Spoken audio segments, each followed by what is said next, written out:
Well, good evening, and welcome to this Thursday Connect session. I'm Niki Seberini, so glad to be with you. This for our final Thursday Connect, and tonight, as I have been announcing on social media, I'm going to be talking about this worrying and to be worried and this constant ongoing worry and how it is connected to stress.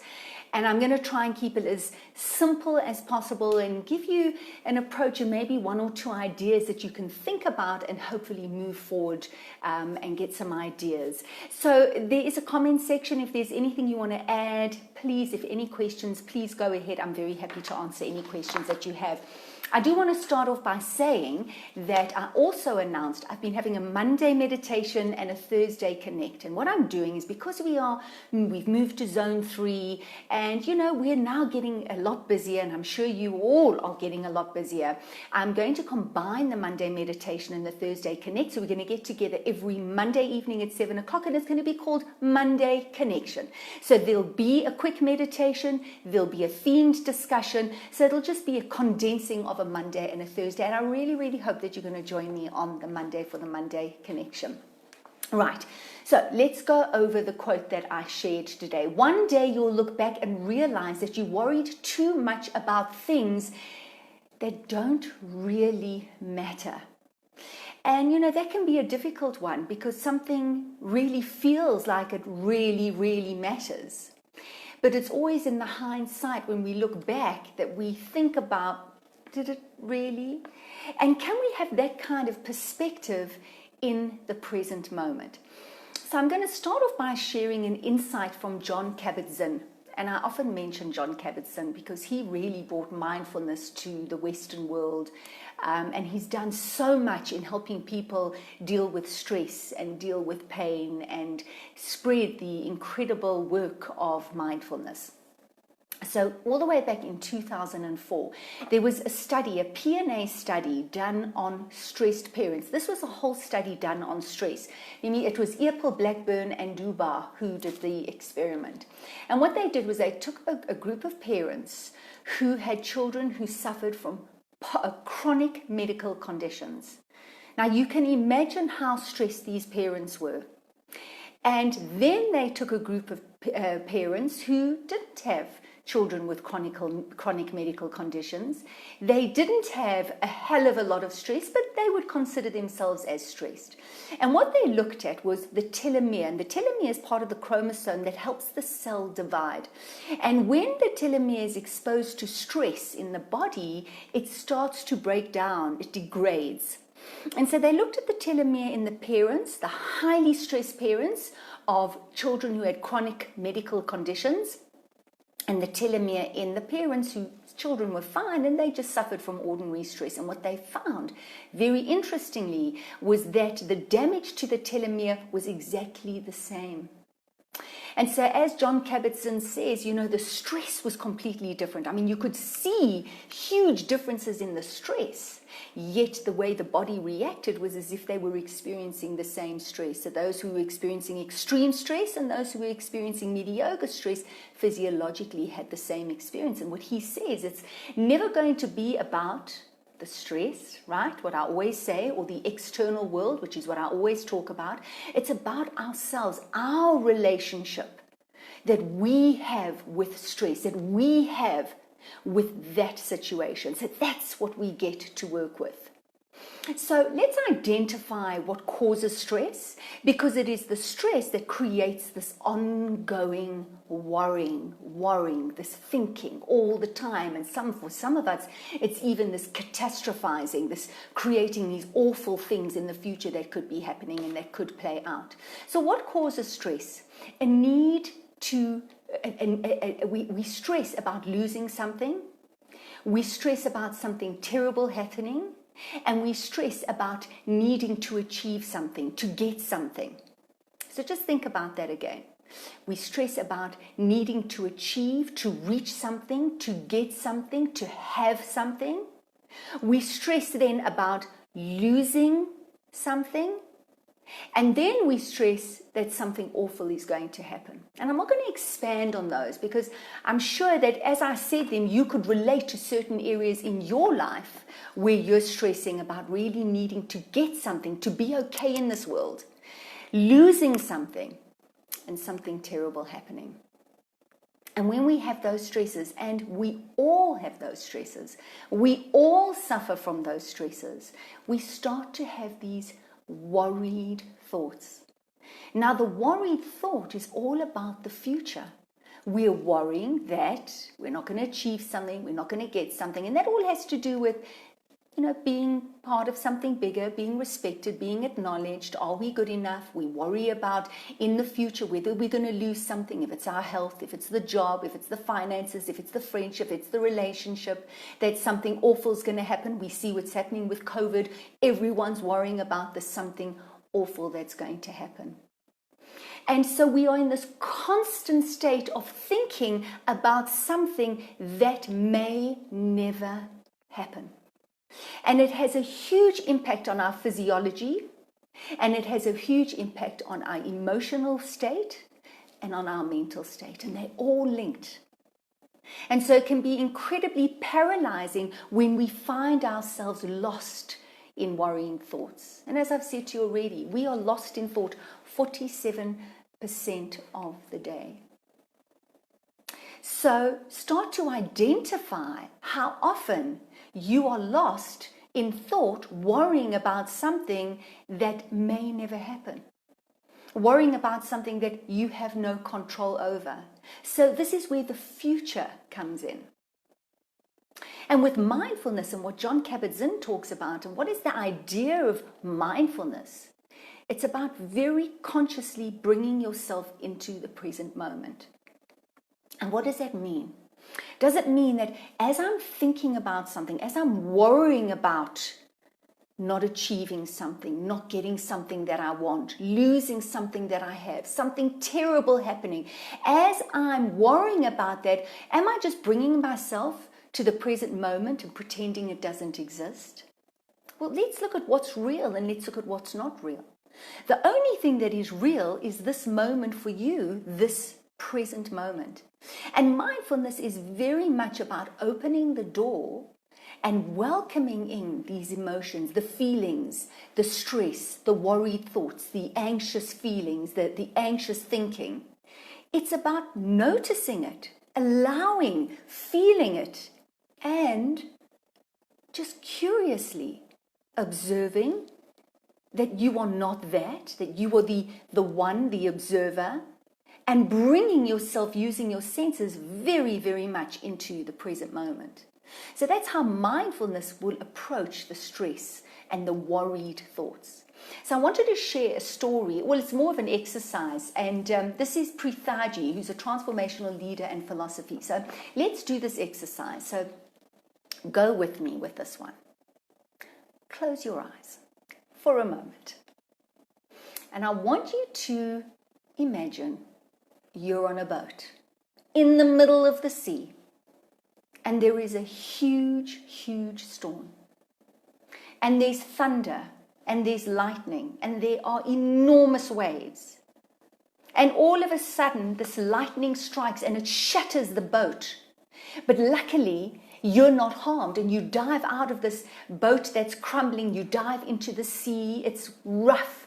You feel the water hitting you. You go under. You're gasping for air. But you manage to find a plank, and you hold on to this plank, and you are so relieved. You feel the relief wash over your body as you hold on to this plank, and the waters start to calm once again.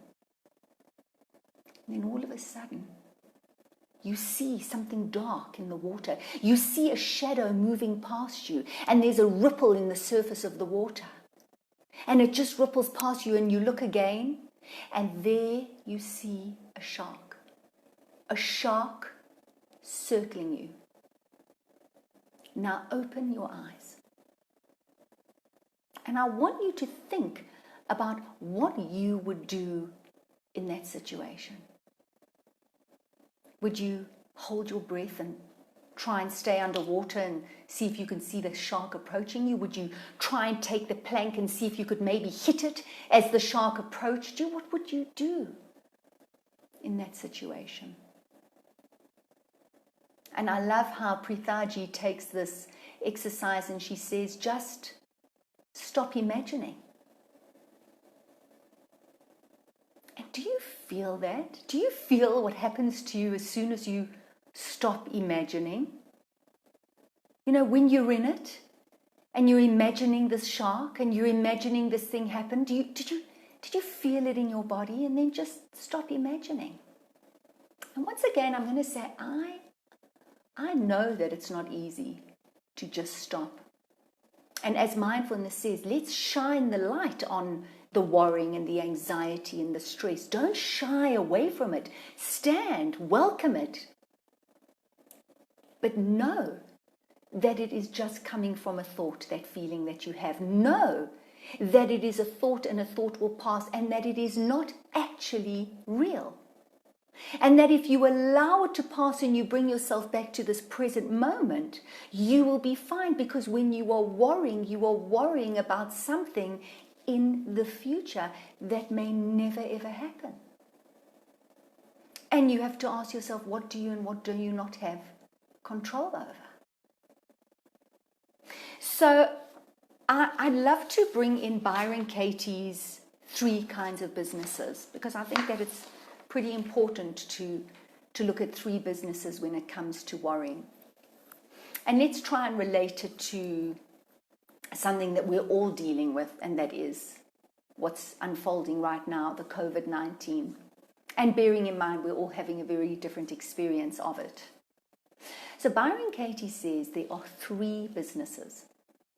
There is my business, there is your business, and then there's God's business. And that's any God that you like. Doesn't have to be a religious connotation. It can be universe, the divine, whatever it is. So God's business is that which we have no control over. So it's the volcanoes, it's the terrible floods that can happen, it's the changing seasons, it's the COVID-19. Your business is your business. I have no business to be in your business. When I believe something about you, and when I believe that you have to be a certain way in order for me to be okay, so you need to stop lying to me, or you need to listen to me, or you need to respect me, or you need to love me, or you need to be there for me, or whatever it is, when I believe that, I'm in your business. But the only business I can ever be in is my business. First of all, it's the only business I have control over. And that is who I am in the world. So when I need you to respect me, I just can only go to the place where it's my business, that's me, and maybe I have to respect me first before I can expect you to respect me. And so those 3 businesses work incredibly powerfully if you really adopt this attitude of there is God's business, there is your business, and there's my business. So let's unpack this with the COVID-19. So we have the God's business, which is COVID-19. So for all of us who are sitting going, but why did it happen? And why did they have to eat wild animals in China? And then why did people travel? And then why did it come here? And why did the government leave the borders open? And why COVID-19 is God's business. It's God's business. If we think that we have anything to do with that, we're going to suffer, because we don't. Now it's time to go to the shops.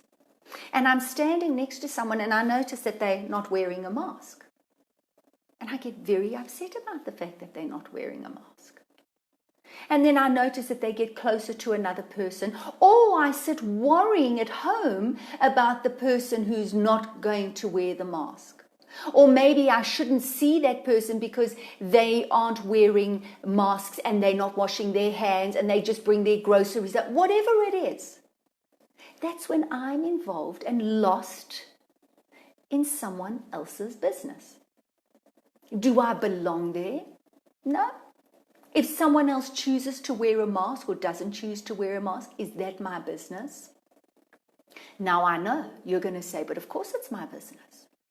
Because if they don't wear a mask, well, then I can get sick. So let's unpack that. Can you make them wear a mask? No.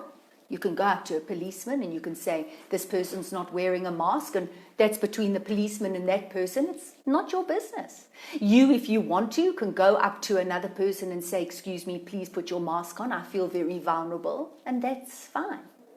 But when you're stewing and you're worrying about what other people are going to do and you're in their business, stop for a moment and think, wait, I'm lost in thought.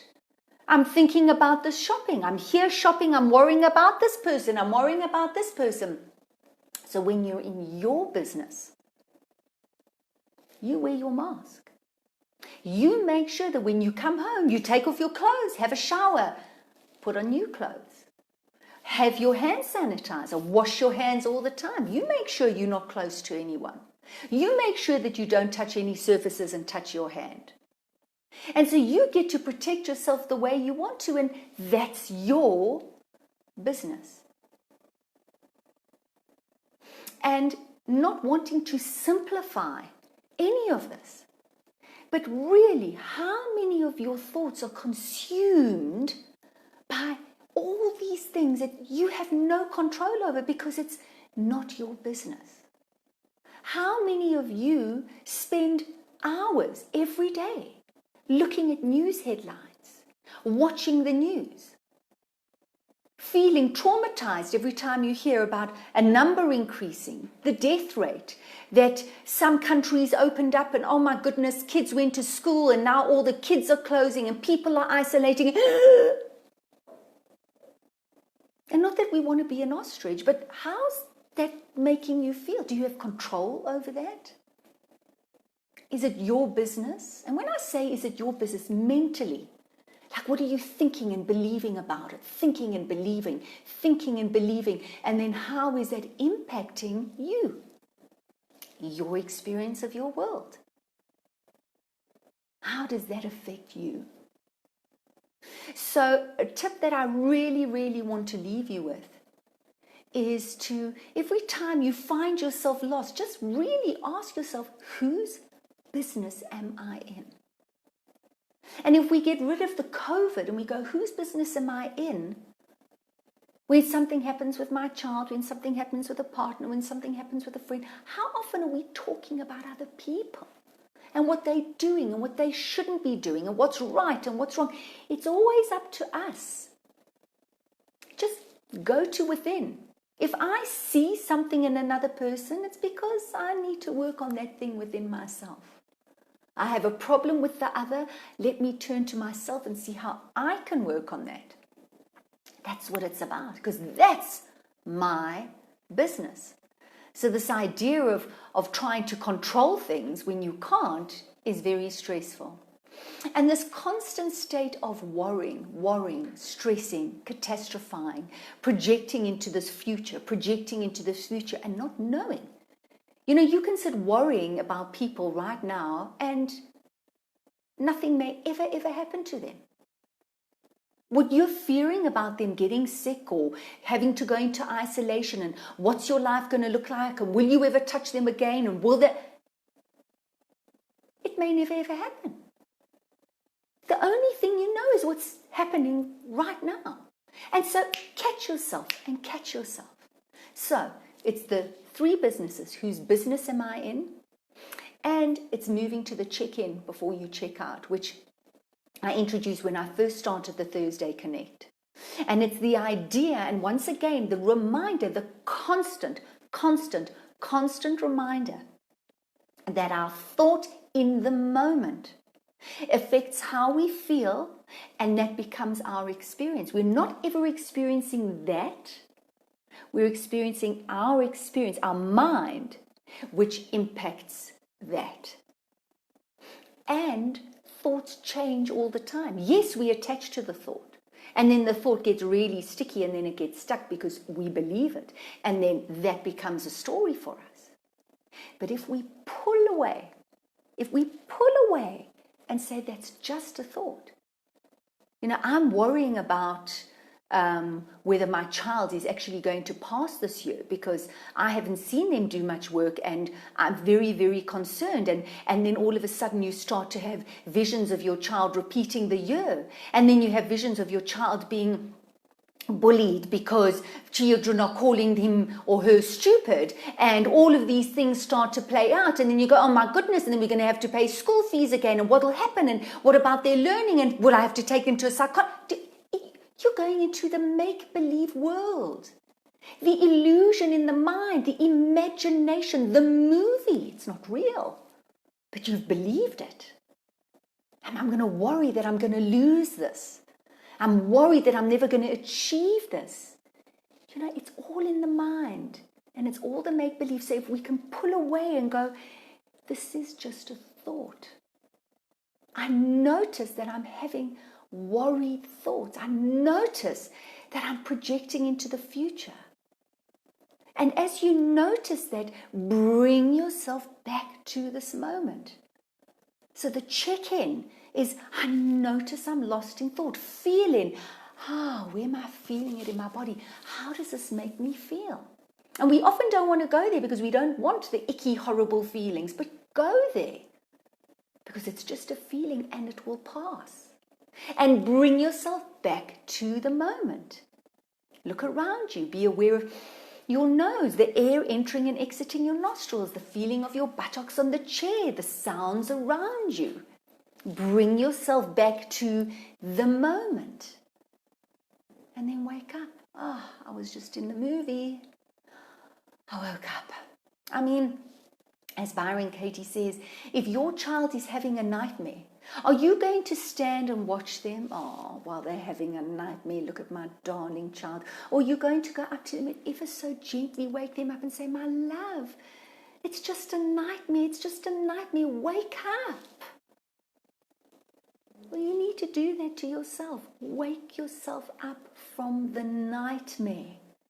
The worrying about the future is the picture, the movie projecting into the future. Bring yourself back. Remind yourself, whose business am I in?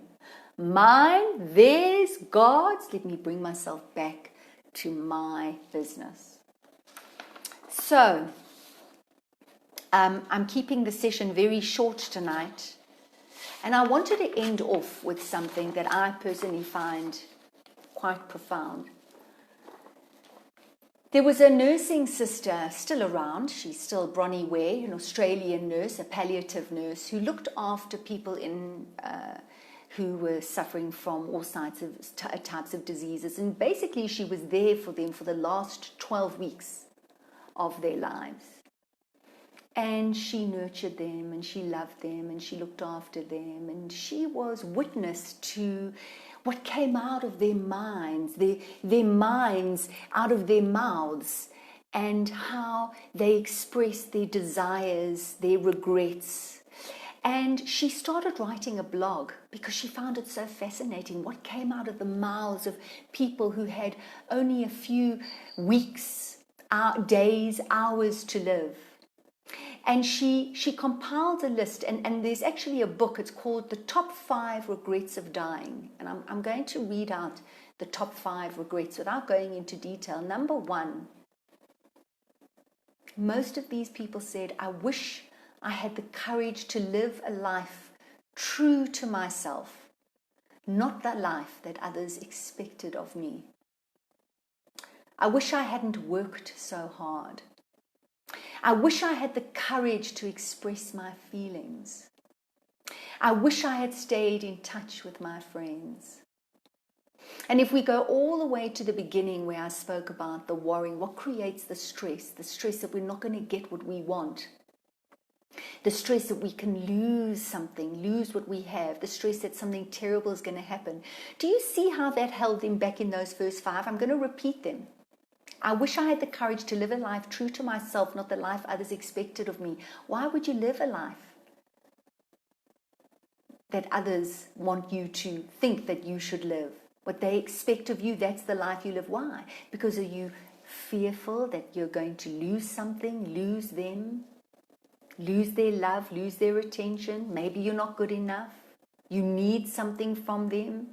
Like, what are those fears that hold you back? I wish I hadn't worked so hard. This idea that I need to get something, make something, achieve something. This fear. I fear that once I've had it, that I'm going to lose it. This fear. And yet on their deathbed, I wish I hadn't worked so hard. I wish I'd had the courage to express my feelings. Why don't we? What are we fearful of? Rejection. What are we fearful? That people are going to laugh at us, turn their back on us, that we're not going to achieve what we want, that we're going to lose something, and something terrible is going to happen if we express our feelings. And yet on their deathbed, I wish I'd had the courage to express my feelings. And the final one, I wish I had let myself be happier. And I wish I had let myself be happier supports the four before that, because had these people done all of those and not the worry about what other people are thinking, the what may happen, the living my life according to what people expect in order for me to get what I need, afraid of losing, something terrible happening, all of these worrying, these projections. And in the moment, as they were leaving this world, this mortal coil, what did they want? They wanted an opportunity to live their lives true to themselves, not lost in the movie of all the terrible things that could happen, because they were facing their greatest fear, death. And then they saw what they missed out on. So, really, really, really, really, wake up. Wake up from the nightmare. Identify what is real, what is not real, what is in your control, what is not, what is your business, what is God's business, what is the other person's business. Stay in your business. Wake up, it's just a thought. The feeling is coming from the thought. Let me separate from it. I'm not that it will pass. Let me be in this moment. The stress, you can have people having all different types of stress. It's the way we relate. It's the relationship we have with the stress, what we're thinking and believing that affects how and who we are. So wake up, be conscious, be aware. Now, I had to use my phone because I was having a problem with my PC connecting with the Facebook Live, so I'm not sure if there were any comments. But I just want to say thank you so much for tuning, for the regulars, tuning in every Thursday for the Thursday Connect. And just a reminder that this is the final Thursday Connect. I am combining the Monday and the Thursday. So from now on, it's just on a Monday at 7 p.m. and it'll be called Monday Connection. There'll be a meditation and a themed discussion as well. Also, if you've missed any of the Facebook Lives, go to my Facebook page, Mind Freedom Fighter, go to live, all the videos are there. And if you'd like to get updated newsletters, and I write blogs, and I remind you when we're having Facebook Lives, and I send interesting bits of information, go to my website, nikiseberini.com, sign up, and then you'll get all the latest information. I thank you so much for joining me. It has been a privilege. I hope you think about worrying, stress, and that you don't have to. Thank you so much. It's been a pleasure.